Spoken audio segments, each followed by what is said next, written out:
Ուղիղ եթերը նայել կտեսնեք, մուտքը մեկ բացում են, մեկ փակում, ինչպես է ձեզ կարելի է ներս մտնել քաղաքացիների շատերին չէ։ Դե մենք էլ ավելի ուշ մտանք, մեզ էլ էին ընտրողաբար ներս թողնում։ Մարդիկ էին մտնում, հերթով մտնում են։ Ով ում չեն թողում, նկարեք, եթե մարդիկ չեն թողնում։ Իսկ ուժայինների այս գրոհը եկեղեցու տեսնում, Ձեզ ասում են բացում փակում են, բացում փակում պարբերաբար, այսինքն այդպես հազարներով։ Պարոն Ալեքսանյանը, ուժայինների այս գրոհի վերաբերյալ ինչ կարող եք ասել։ Չեք տեսնում, այստեղ ուժայինները ավելի քիչ առաջ երբ իմ աշխատանքը խոչընդոտվում էր, երբ լրատվամիջոցները ներսում էին, իսկ ինձ թույլ չէին տալիս, այո։ Ես այնպիսի իրավիճակում էի, որ առնվազն իմ աշխատանքը խոչընդոտվում էր, պարոն Ալեքսանյան։ Չեմ նկատել նման բան, նոր եմ եկել, Անուջան, ցավում եմ, եթե նման բան ա տեղի ունեցել, որովհետև ես օրինակ միշտ ասել եմ, որ դուք ընդդիմադիր լրագրության մարմնավորումն եք եւ դուք մարմնավորում եք ձեզնով ընդդիմադիր լրագրողներին ու կարծում ձեր նկատմամբ նման պահվածքը անթույլատրելի ու անընդունելի է։ Ցանկացած պարագայում, որովհետև նորից եմ ասում, իմ ընկալմամբ ու իմ կարծիքով դուք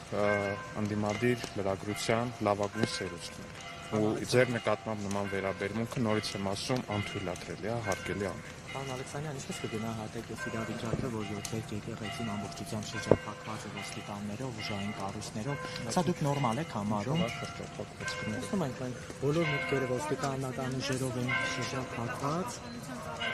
Այսինքն սա համարում եք նորմալ երևույթ, որ պատարագ է մատուցվելու նման ուժային կառույցների վերահսկողության մեջ։ Իսկ ուժային կառույցները ձեզ ինչով են խանգարում։ Ես կներեք էլի հազարներով դուք ինչ որ ենթամշակույթի կրող եք, որ ուժային կառույցների ներկայացուցիչները ձեզ խանգարում են։ Երբևէ մենք նման բան չենք տեսել։ Գյումրեցիներս երբևէ նման բան չենք տեսել։ Քաղաքացիները ասում են սայլուկ է, ներողություն բառացի մեջ բերեմ, ասում են ես ինչ իրավիճակ է, աննորմալ են, սայլուկ են։ Իմ այդ վիրավորական արտահայտությունները բառացի է մեջ բերեմ, բառացի պարզապես։ Հավատացնում եմ ձեզ անկեղծորեն, ես էլ բառացի շատ բան կարող եմ մեջ բերել։ Ամենայն անկեղծությամբ, բայց կարծում եմ վիրավորական արտահայտությունները տեղ չեն։ Ձեր հարցին ի պատասխան ես չեմ հասկանում այդ դիսկոմֆորտը, որ որոշ մարդիկ զգում են օրինակ ոստիկանության ներկայացուցիչներից։ Ինչ դիսկոմֆորտ։ Երեք քահանաները ասեցին, որ եթե նման իրավիճակ լինի, ուրեմն եկեղեցին բռնազավթված կհամարեն, այսինքն հիմա եկեղեցին բռնազավթված։ Որ քահանաները։ Սուրբ յոթերորդ եկեղեցու Շիրակի թեմի քահանաները։ Ինչով է բռնազավթված իսկ։ Որովհետև իրենք պատարագ չեն մատուցելու եւ իրենց ծառայության վայրն է իրանց ինչ-որ մեկը արգել է, դա։ Փորձել են խմբագրել պատարագի տեքստը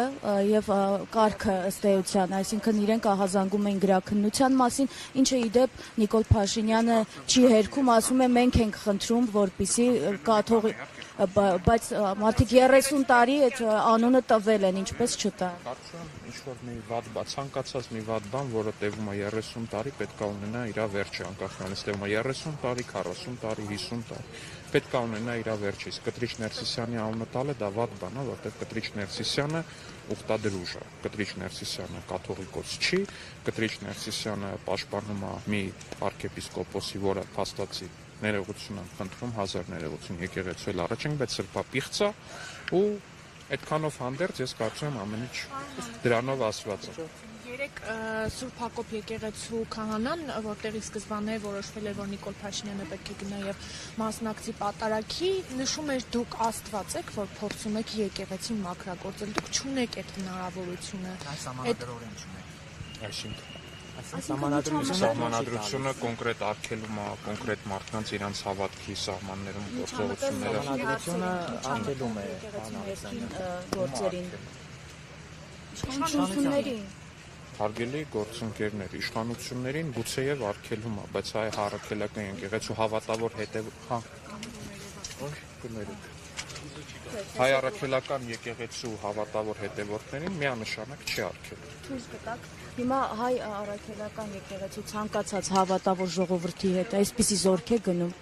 Երբ որ օգտագործվում են այդ ուժային եւ վարչական լծակները, դա այդ չեղավ, որ քաղաքացի Նիկոլ Փաշինյանն է գալիս, չէ, եղավ, որ վարչապետի աթոռը զբաղեցնող Նիկոլ Փաշինյանն է գալիս։ Ներողություն, բայց վարչապետը երբ որ չգիտեմ, օրինակ գնա իր ինչ որ մի բարեկամի ենթադրենք հարսանիքին, չգիտեմ, եղբոր տղայի օրինակ հարսանիքին, եթե գնա, էլի այդ կառույցները գնալու է իր հետ, որովհետև նա Հայաստանի Հանրապետության վարչապետ է եւ օրենքով է ամրագրված, որ նա պետք է ունենա հատուկ ծառայությունների հսկողություն։ Եթե ազգաներողություն ավելի շատ պետական պահպանության ծառայության աշխատակիցներ։ Ես համաձայն չեմ։ Ես տեսնում եմ ինչքան մարդ է այստեղ մտնում ու ես տեսնում եմ հիմա այստեղ ինչքան մարդ է մտնում, հարգելի ընկերներ, ու ես տեսնում եմ, որ վերջին 1-2 ամսում Հայաստանի որովհետև մենք տեղեկություններ ունենք, որ պետական կառույցներին պարտադրել են պետական հիմնարկների, մարզպետարանի ենթակայության հիմնարկների անուն տվեք։ Մանկապարտեզներ, դպրոցներ, մանկապարտեզները քաղաքապետարանի ենթակայության տակ են, կներեք ավարտե մանկապարտեզները քաղաքապետարանի ենթակայության տակ են։ Ու երբ որ ներքին նգնն եկել էր Վարդանիկի հետևից, այո, Վարդանիկը պարտադրել էր, որպեսզի մանկապարտեզի աշխատակիցները դուրս գան միտինգի եւ դրա համար էլ հատուկ գործ պետական մյուս կառույցներին պարտադրել է, որովհետեւ նաեւ հրապարակվեց նաեւ ձեր ներքին այդ ոնց են ասում, մեսենջերի խոսակցությունները, որ պլյուս են դնում ես ներկա, դու ներկա, այս մյուս կառույցին կասել։ Մի վարքյան ինչն է մանիպուլյացիան, որ ասացի Վարդանիկը ստիպել է, որ մանկապարտեզներ, դպրոցներ, բան դուք միանգամից շեշտվեցիք մանկապարտեզների վրա, դպրոցները, հուշհաստատությունները, որոնք այստեղ ներկա են։ Այսինքն դուք շեղեցիք, որ չշեղեցի ձեր խոսքի վրա, պատասխանեցի ձեր խոսքին, դրա պատասխանեք նաեւ հուշհաստատությունների հարցը։ Չէ, դուք ընդունում եք, որ դա մանիպուլյացիա չէ։ Ես չեմ եղել, ես չեմ տեսել։ Չէ, ընդունում եք, որ դա մանիպուլյացիա չէ։ Մանիպուլյացիա է, իհարկե մանիպուլյացիա։ Դե ժողովուրդ ջան, շատ լավ։